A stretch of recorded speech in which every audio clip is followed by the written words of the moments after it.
Hello friends, I welcome you all on your pedia job updates and preparation. तो जैसे आपको पता है, इस चैनल पर हम मेनली आपको नॉन टेक्निकल जॉब्स के बारे में अपडेट देते हैं। And today we are going to give you one job update, so that is from border security force BSF। तो BSF ने एक नोटिफिकेशन इशू किया है, ठीक है, और उसमें कुछ पोस्ट को एडवर्टाइज किया गया है। So let's see this notification. तो So as you know that this BSF, so that is under Ministry of Home Affairs, तो होम अफेयर्स के अंडर आता है। तो यहाँ पर इन्होंने कुछ group C non gazetted non ministerial post out की हैं BSF में, ओके। एंड इंजीनियरिंग सेटअप में mainly and through online mode आपको अप्लाई करना है। तो ये देख सकते हैं आप ASI, this head constable, constable, okay, lineman, mechanic, generator operator, plumber, carpenter, ठीक है। तो इनके लिए यहाँ पर वैकेंसीज आउट की है and this is will be your pay matrix as per 7th पे कमीशन। तो ये आपका रहने वाला है इसमें, ठीक है। Accordingly ex service man and for women also यहाँ पर सीट्स हैं। तो अकॉर्डिंगली आप देख सकते हैं टोटल नंबर ऑफ वैकेंसीज हैं वो 72 हैं, ठीक है। तो अकॉर्डिंगली इन्होंने फिर क्या किया, general, EWS, OBC, SC ST के लिए फर्दर बाइफर्केशन किया हुआ है। जनरल में 32 हैं, OBC में 19 हैं। तो अकॉर्डिंगली यू कैन चेक, ठीक है। अब आप क्या कर सकते हो, ये जो लिंक है recruitment.bsf.gov.in, यहाँ पर जा सकते हो और अपडेट इसके रिगार्डिंग चेक कर सकते हो और अप्लाई कर सकते हो, ठीक है। एंड परमानेंट रहने वाली हैं ये पोस्ट। एंड इसके अलावा एज लिमिट क्या है, 18 से 25 साल होना चाहिए, ठीक है। तो 25 साल ऑन द आई विल से जो इसके लिए जो क्लोजिंग डेट है इसकी, ठीक है, तो उस तक आपके पास क्या होना चाहिए, ये एज होना चाहिए। एंड नेक्स्ट वन, रिलैक्सेशन दिया हुआ है इन्होंने।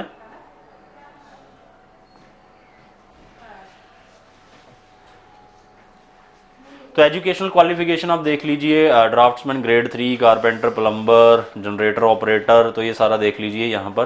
तो डिप्लोमा जिसने सिविल में कर रखा है, मैट्रिक है जिसके पास, ठीक है, तो वो एलिजिबल है ASI ड्राफ्ट्समैन के लिए। Similarly carpenter, plumber, generator operator के लिए मैट्रिक किया हुआ है विद ITI, तो ये लोग एलिजिबल हैं, ठीक है। तो फिजिकल स्टैंडर्ड भी टेस्ट, यहाँ पर फिजिकल स्टैंडर्ड्स भी होंगे। तो ये फिजिकल स्टैंडर्ड होना चाहिए मिनिमम आपका, जो इन्होंने बोला हुआ है, height 167.5 centimetre for male and 157 centimetre for female, chest and weight ये भी यहाँ पर गिवन है, ठीक है। तो अकॉर्डिंगली पोस्ट वाइज उन्होंने दिया है यहाँ पर फिजिकल स्टैंडर्ड टेस्ट। तो ये मिनिमम जो फिजिकल है ये आपको क्राइटेरिया मीट करना होगा। मेडिकल स्टैंडर्ड्स तो आई साइट के रिगार्डिंग दिए हुए उन्होंने, ठीक है। अकॉर्डिंगली आप ये चेक कर लो, ठीक है। तो मेडिकल स्टैंडर्ड्स में क्या क्या चेक किया जाएगा, इतना आई साइट होना चाहिए आपका, ठीक है। टैटू के बारे में दिया हुआ है इन्होंने। तो जो इनका भी जो फाइनल सिलेक्शन होगा, जो मेडिकल के लिए जाएंगे, तो ये 2 इंपॉर्टेंट पॉइंट्स हैं, ये आप रीड कर लेंगे, ठीक है। एंड फॉर्मेट ऑफ सर्टिफिकेट इन्होंने दिए हुए लास्ट में। सिलेक्शन प्रोसीजर,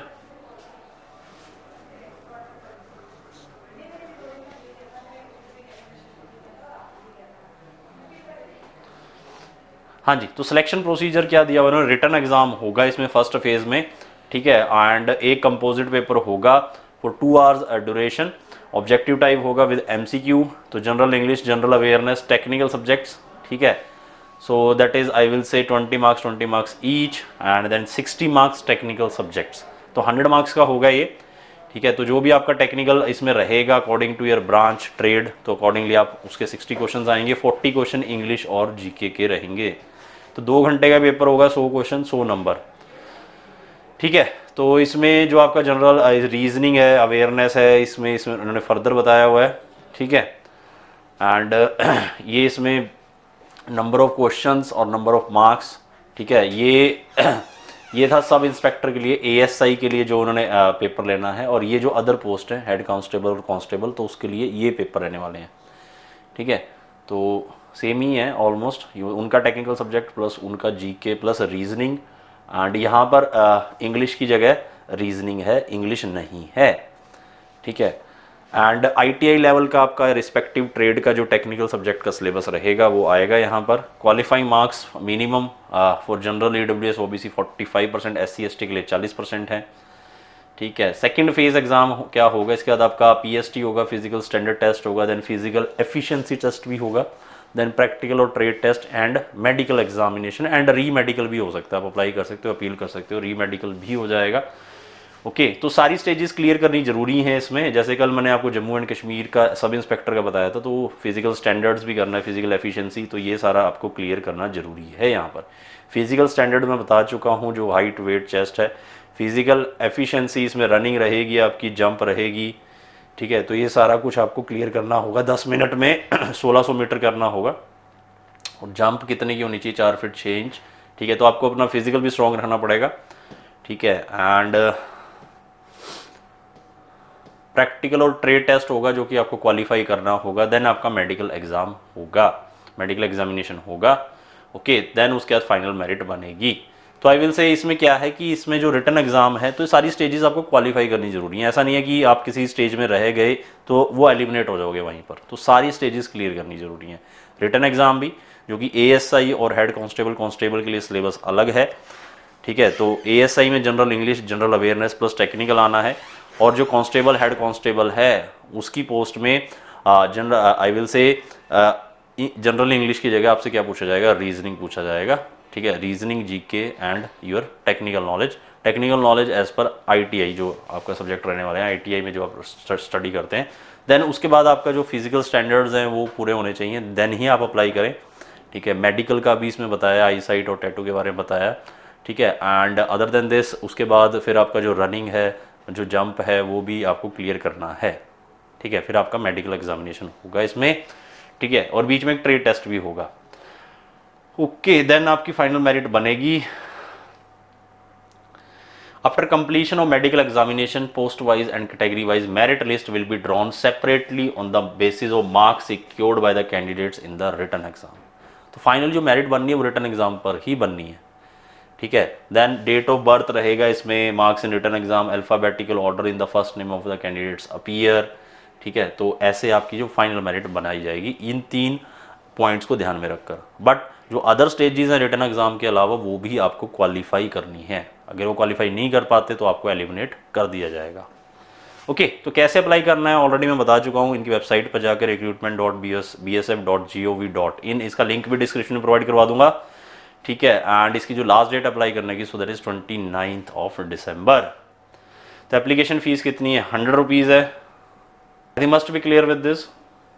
एंड ये इंपॉर्टेंट इंस्ट्रक्शंस हैं जो आप रीड कर सकते हैं एग्जाम देने से पहले, ठीक है। You must read these important instructions, okay. And उसके बाद वेरियस फॉर्मेट्स दे रखे हैं इन्होंने, ठीक है। जो जैसे कैटेगरी के लिए कोई फॉर्मेट है या अप्लाई कैसे करना है, वो सारा प्रोसीजर इसमें एक्सप्लेन किया हुआ है, ठीक है। कास्ट सर्टिफिकेट SC/ST के लिए क्या फॉर्मेट होगा, ठीक है। EWS के लिए क्या होगा, वो सारे फॉर्मेट्स यहाँ पर अटैच्ड हैं ऑलरेडी, ओके। OBC के लिए फॉर्मेट दिया हुआ है इन्होंने, NCL स्टेटस के लिए फॉर्मेट है यहाँ पर।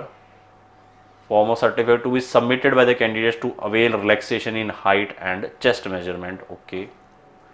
तो सारे आप चेक कर सकते हैं अपनी कैटेगरी के वाइज, ये सारे फॉर्मेट्स यहाँ पर अवेलेबल हैं, ओके। सो अकॉर्डिंगली आपको ये भी फिल करके देने होंगे।